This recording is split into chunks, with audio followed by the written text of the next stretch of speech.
माँ की स्नेह छाया नामक पुस्तक से पाठ करते हैं। ये साधु संत महाराज के द्वारा यह पुस्तक जिसको हम लोग प्रत्येक सप्ताह पाठ करते हैं। और हम लोग पिछले सप्ताह देखे थे माँ किस तरह से अपने कर्तव्य बोध को संत जननी के रूप में निर्वाह करती है, इसके बारे में हम लोग देखे थे। आज हम लोग आगे पढ़ेंगे माँ का अहेतुक स्नेह नवासन के पत्र युवक का दृष्टांत। यहाँ पर माँ के पास कैसे खराब से खराब भक्त भी अगर यदि आते तो माँ उसको ना मना करती है और ना कि बहुत सहज स्वीकार भी करती है। तो इस तरह की घटना हम लोग माँ के जीवन में उनके पास आए हुए भक्तों के संबंध में जानते हैं। उसी के संबंध में हम लोग आगे बढ़ेंगे। माँ का अहेतुक स्नेह नवासन के पत्र युवक का दृष्टांत। माता जी के संतानों में सामाजिक व्यवहार की दृष्टि से लोग दोष का विचार करने पर अच्छे और बुरे सब प्रकार के लोग मिलते हैं। माँ के जीवन में हम लोग देखे हैं कि अच्छे और बुरे विभिन्न तरह के लोग माँ के पास आते हैं। सब प्रकार के लोग मिलेंगे। अच्छों को तो सभी स्नेह और प्यार करते हैं और उनकी प्रशंसा सुनकर माँ भी प्रफुल्लित होती और उनों के पास उद्भुत हो करती, मेरा गुणी बेटा, मेरी संतानों की निंदा और दोष की माँ को सुनना पड़ता और उन्हें पीड़ा भी होती, किंतु उनका स्नेह प्यार सभी संतानों पर सब समय समान ही रहता। उनमें तनिक भी कमी या व्यवहार में अंतर किसी की नजरों में ना पड़ता। इस संदर्भ में नवासन निवासी एक संतान के प्रति माँ के अपार स्नेह की बात स्मरण हो आती है। माँ की कृपा प्राप्त करने वाला यह युवक उन्हीं वंश का था, शिक्षित और गुणवान था। दुर्योग से उसके पैर फिसल गए। माँ पर उसकी श्रद्धा भक्ति पूर्वती थी और पहले की तरह आया जाया करता था, पर दूसरे भक्तों की दृष्टि में यह बात खटकती। उन्होंने एक दिन माँ के पास शिकायत की और कहा कि चरित्र भ्रष्ट युवक को उनके पास ना आने दिया जाए। इस प्रकार रसय देना ठीक नहीं है, ऐसा किसी ने माँ को सुझाव दिया। अतः माँ ने वे उसे आने से मना कर दे। माँ से बहुत शिकायत करते हैं। माँ ने सब कुछ सुना, अपनी संतान के लिए बड़ा खेद भी प्रकट किया, पर भक्तों से वे बोली, मैं मना नहीं कर पाऊंगी। माँ होकर लड़के को मत आना कहना, यह मेरे मुख से नहीं निकल पाएगा। संतान का आना जाना बंद नहीं हुआ। माँ के स्नेह दुलार में भी कोई कमी नहीं हुई, परंतु बाद में लड़के के मन में लगता है शायद इसी के फलस्वरूप पश्चाताप और बलाने का उल्लेख हुआ था। माँ का अहेतुक स्नेह गर्भिता की भक्त दंपति की कहानी। अपनी संतानों के प्रति, लड़के लड़कियों के प्रति माँ के हृदय का जैसा आकर्षण मैंने अपनी आंखों से देखा है, उसका वर्णन करना यद्यपि मेरे सामर्थ्य से बाहर है, तथापि उसका कुछ आभास देने का मैं प्रयास कर रहा हूँ। ठाकुर और माँ की जन्मभूमि में जाना उस समय कितना कठिन काम था, यह आज के लोगों की समझ से बाहर है। जिस किसी तरफ से जाओ 10-12 कोस का रास्ता पैदल या गाड़ी द्वारा तय करने के अलावा कोई चारा ही नहीं था। वह कष्ट स्वेच्छा से स्वीकार कर माँ की संतान उनके पास आया जाया करते थे। हेमंत ऋतु खेत तब भी पके अधपके धान के पौधों से भरे हैं। मेड़ पर से घूमकर खेतों को पार करना पड़ता है। गर्भता से एक दंपति अपने छोटे बच्चों के साथ बैलगाड़ी में शाम को निकले और सारी रात चलकर 8-9 कोस का रास्ता तय किया। दूसरे दिन सुबह में जयराम घाटी के दक्षिण में स्थित जीवटे गांव के पूर्व की ओर बड़े रास्ते पर आए। वहां बैलगाड़ी छोड़ दी और 1.5 मील पैदल चलकर खेतों को पार कर वे 9-10 बजे के करीब माँ के घर में वहाँ उपस्थित हुए। साथ में उनकी 4 पुत्रियाँ थी और गोद में दूध बच्चा था। बच्चे को बुखार था, वह मलेरिया से पीड़ित था। बैलगाड़ी की कष्टप्रद यात्रा और उसके ऊपर इतनी दूर पैदल चलकर आना, वे लोग अत्यंत थका शरीर ले माँ के दरवाजे पर आ खड़ा होते। स्थान बिल्कुल अनजाना है। रास्ते के लोगों से पूछ कर यहाँ तक आए हैं।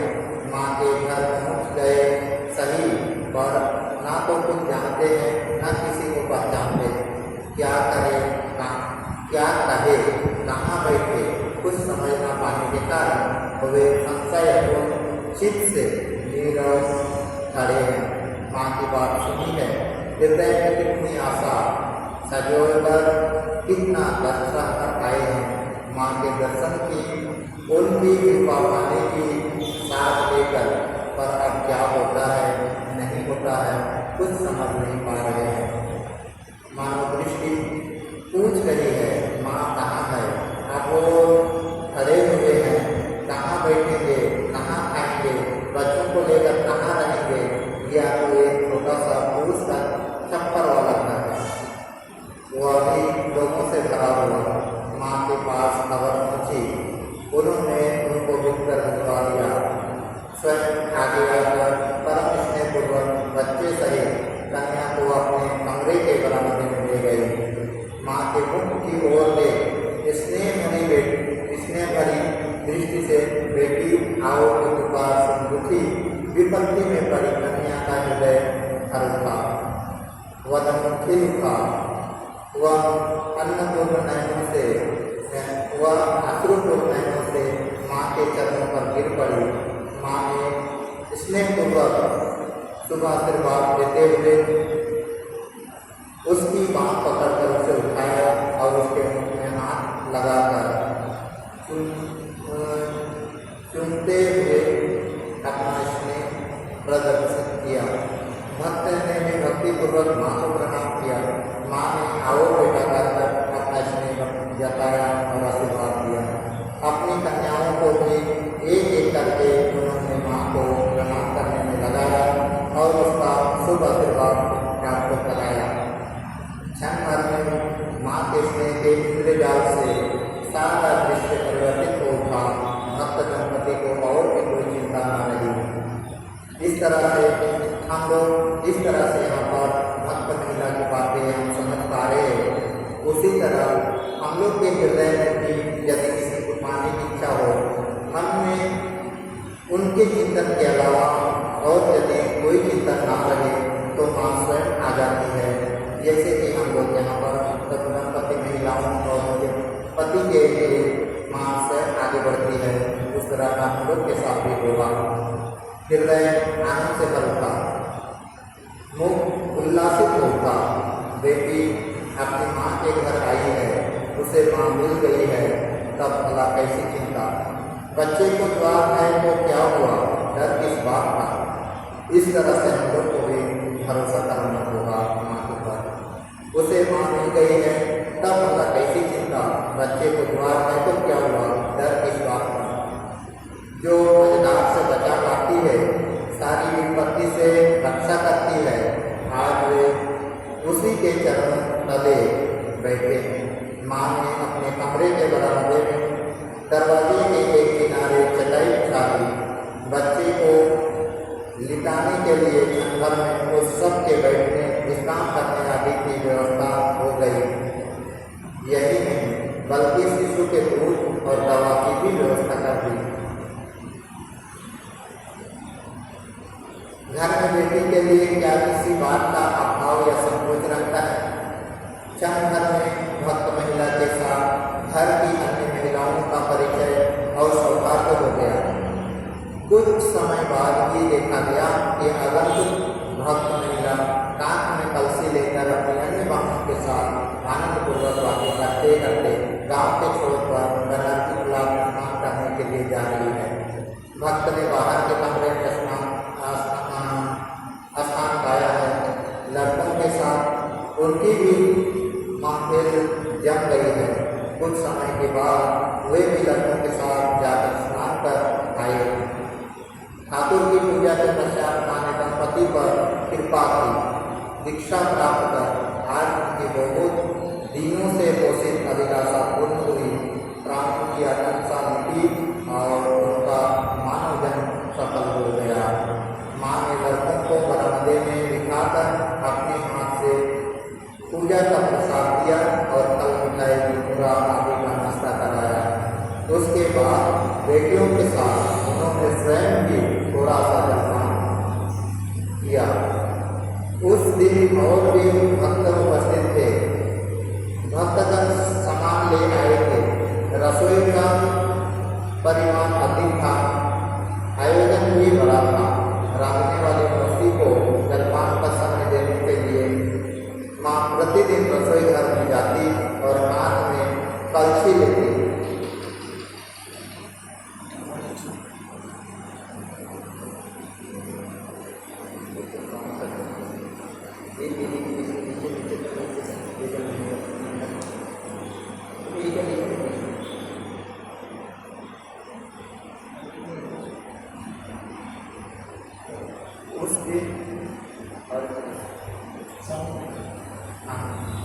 उस दिन और भी एक महिला उपस्थित थे।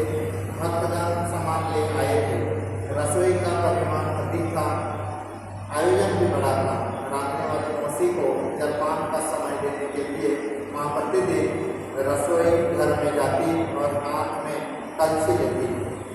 बड़ी सुबह मां उठकर तैयार होती। ठाकुर को उठाकर स्वयं तरकारी काटने बैठ जाती। फिर ठाकुर की पूजा की व्यवस्था भी स्वयं करती। फल आदि रखने से छिलके निकालकर काट कर नैवेद्य तैयार करना आदि काम भी अपने हाथों से ही करती। पूजा के बाद सब को प्रसाद बांटकर स्वयं थोड़ा सा मुंह में लेती। रसोई का निरीक्षण कर पान लगाने बैठ जाती। इस सब कार्यों में आवश्यकतानुसार सब महिलाएं भी सहायता करती। यदि कोई विशेष भक्तमती महिलाएं उपस्थित होती तो वे व्रत अपने काम स्वयं पर कर लेती थी। करने के लिए पहल अवश्य करती। पर माँ को स्वयं यह सब करना अच्छा लगता था। इसके लिए किसी को देना भी नहीं चाहती। पहले जब शरीर समर्थ था तो वे अपने हाथ में रसोई बनाकर स्वयं परोसकर संतानों को खिलाती। जूठी पत्तल में स्वयं उठाकर साफ किया करती। इस तरह से माँ स्वयं संतानों को खिलाना, उनकी सेवा शुश्रूषा करने में जो आनंद पाती थी वो हमारे वाणियों के द्वारा प्रकट करना संभव नहीं है। इसके लिए संभव नहीं हो पाता। फिर भी वे कुछ देर बैठकर संतानों को भोजन करना अपनी आंखों से देखती, पूछ कर पेट भरकर खिलाती और विभिन्न संतानों की रुचि और पसंद के अनुसार उन्हें विभिन्न चीजें दिलाती। भोजन के बाद स्वयं अपने हाथ से पान लगाती और पान दे देती। जो एक चाहता उसे 2 देती और जो 2 चाहता उसे 4 देती। लड़कों को मुंह भरकर पान खाते देखकर माँ को बड़ी प्रसन्नता होती।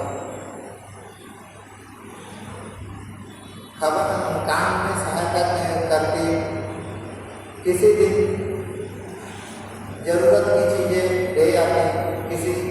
कभी कभी पकाई गई सब्जी मिठाई आदि भी रसोई तैयार होने पर सभी चीजें रसोई घर में सजाकर रख दी जाती। माँ स्वयं ठाकुर को निवेदित करती। लड़कों के खाने के बाद लड़कियों के साथ स्वयं बैठकर खा पिलाकर तब कहीं माँ को कुछ फुर्सत मिलती। और यदि किसी दिन अचानक कोई बात में खाता तो माँ दांत मांझते बरामदे में पैर फैलाकर करते हुए उसे स्नेहपूर्वक खिलाती। तत्पश्चात लेटकर अपना हाथ में थोड़ा सा विश्राम भी करती। इस तरह से हम लोग देख रहे हैं माँ विभिन्न क्षेत्र में अपने को इस तरह से भक्त के लिए समर्पण करती है कि ये सब बातें यहाँ पर हम लोग को देखने के लिए मिल रही है। आज लड़कियों की सहायता करने के बावजूद रसोई तैयार नहीं होती है तो माँ व्याकुल हो उठती है। भक्त दंपति अपने गांव वर्तमान लौट जाएंगे, दूरी बहुत है, आज की रात भी उन्हें बैलगाड़ी में बिताना होगा। भोजन के पश्चात उन्होंने माँ के चरणों में प्रणाम किया और उनका सुबह सम्मान ली। आंसू भरे नेत्रों से विदा ली। माँ भी पीछे पीछे चलकर सागर दरवाजे तक आई और इच्छा न होते हुए भी बेटी को विदा किया। फिर बड़ी देर तक वहीं पर आंसू को नैनों से उनकी ओर देखती रही और जब वे आंखों से ओझल हो गई तो माँ ने एक लंबी सांस छोड़ी और वापस घर के अंदर आकर नालिनी दीदी के कमरे के बरामदे में उत्तर की ओर मुख करके पैर फैलाकर दोनों हाथों को गोद पर रखकर अत्यंत विमर्श भाव से जमीन पर बैठ गई। सारे दिन के बचपन से थके होने पर भी वे अपने कमरे में बिस्तर पर आराम करने नहीं गई। सिर्फ दृष्टि से उन्हें बैठा देख ऐसा लगा कि वे विद्यालय कर दूर जाने वाले संतानों के संबंध में ही सोच रही है। कुछ समय बाद एक महिला ने देखा कि भक्त की पत्नी अपनी अंगूठी को वहीं भूल गई है। वह उसे उठाकर माँ के पास ले आई। माँ अत्यंत दुखी को खेत पकड़ करने गई। यह देखकर एक लड़का उठा और अंगूठा को लेकर उन्हें देने के लिए भागा। वे लोग अधिक दूर नहीं जा पाए थे। गांव के छोर पर स्थित नदी तालाब को पार कर उन लोगों ने खेतों का रास्ता पकड़ा ही था कि लड़का गोछों को लेकर पहुंच गया। वे अंगूठी को देख लगी हुई धन्यवाद पूर्वक उसे ग्रहण किया और पुनः आनंद पूर्वक चलना शुरू किया। इसके लड़के ने आकर माँ को खबर दी। माँ का मन प्रसन्न हुआ। माँ तब भी शोकाकुल हृदय से वहीं बैठी थी। इतना होने के बाद भी माँ उसके लिए चिंतित है। अभी रात भर चलना है, कैसे पहुँचेगी, 3-4 बच्चे हैं, कैसे लेके जाएगी, इसकी चिंता में माँ बैठी है। स्वागत को एक बार कहकर अपने हृदय का काम कम करती बेटा मोर्चे का समाचार लेकर बाहर के कमरे में आराम करने जा ही रहे थे कि उसने माँ को शोकार्त कंठ से सुना, रोते हुए सुना। माँ रुदन करते हुए गा रही थी, हाय बेटी मेरी कल नहाने के बाद नहीं पहन पाएगी, एक साड़ी छोड़ने गई, पहन पाएगी, जो ही साड़ी खोजेगी उसे ख्याल आएगा कि वह माँ के घर ही भूल आई। बेटा व्यग्र हो लपट कर माँ के पास आया। भक्त महिला ने स्नान के बाद अपनी गीली साड़ी पुण्य तालाब के तीर पर सुखाई थी। जाते समय उसे लेना भूल गई। माँ व्याकुल होकर रोने लगी। अभी तक जो शोक का उच्छावास हृदय में दबा पड़ा था वह अब फूटकर बाहर आ गया। माँ खेत पकड़ करने लगी। वो ये निसंतान महिला रुक्षता से बोल उठी। कहाँ वह संभालेगी इतने कच्चे बच्चे जो हैं। उनके इस कर्कश ने माँ के शोक की मात्रा को और भी बढ़ा दिया और वे आंसू बहाते हुए रुंधे गले से बोले, भूल जाने की बात तो थी ही, मन क्या छोड़कर जाना चाहता है। एक रात भी नहीं रुक सकी, प्राण खोलकर बातें भी नहीं कर पाई इत्यादि। जब बेटे ने साड़ी की ओर देखा तो नालिनी दीदी सैनिक के स्वर में बोल उठी। एक बार तो दौड़कर वहाँ पर लेकर आया था, अभी और दौड़ना होगा, अब और जाने की जरूरत नहीं, ये सब बोलने लगे। वे लोग अब तक बहुत दूर चले गए होंगे पर माँ की ओर देख बेटा स्थिर न हो सका। वह साड़ी हाथ में लेकर माँ से बोला, वे लोग अधिक दूर नहीं गए हैं, अभी ले आता। माँ के मुख पर प्रसन्नता फैल गई। इसने आंशिक स्वर में बोली, बेटा धूप है, छाता ले जाओ। अब उस बेटे के लिए भी माँ किस तरह से प्रज्वलित होती है और छाता लेकर निकल जाती है। भक्त दंपति सचमुच बहुत दूर चले गए थे। जीपे गांव को पार कर बड़े रास्ते पर अपनी बैलगाड़ी के पास आ पहुंचे थे। जब उन्होंने लड़के को दौड़ कर आते देखा तो अति विस्मित हुए। जब साड़ी पर नजर पड़ी तो उन्हें ख्याल आया कि उसे तो लोग ने सूखा में डाला था, उसे लेना भूल गए। दंपति लज्जा से डर गए। वे अफसोस करते हुए विनीत भाव से कहने लगे कि इतनी तकलीफ लाकर साड़ी को लाने की जरूरत नहीं थी। पर जब बेटे ने माँ के दुख और उद्वेग को उनकी बात बताई तो पहले उनका मन विस्मित और स्तब्ध हो गया। दूसरे ही क्षण माँ के स्नेह के स्पर्श ने उनकी देह को पुलकित और हृदय को विकलित कर दिया। जब माँ क्या किसी मानी हुई माँ का संतान के प्रति स्नेह है, एक क्षण के मिलन से ऐसा संपर्क स्थापित होना संभव नहीं है। क्षण भर का मिलन दोबारा एक जीवन में कभी होगी या नहीं कौन जाने, पर जिस स्नेह का स्पर्श दंपति ने पाया वह चिरस्थायी अटूट हो गया। यह मन माँ से बिछुड़ी रास्ते रास्ते भटकती संतान में दीर्घकाल के बाद माँ को पाया हो। इस तरह से आज का हम लोग का यहाँ पर बात समाप्त होती है। माँ किस तरह से व्याकुल होती है भक्तों के लिए। हम लोग आज तैयार करते हुए माँ से प्रार्थना करते हुए आज का पाठ समाप्त करते हैं।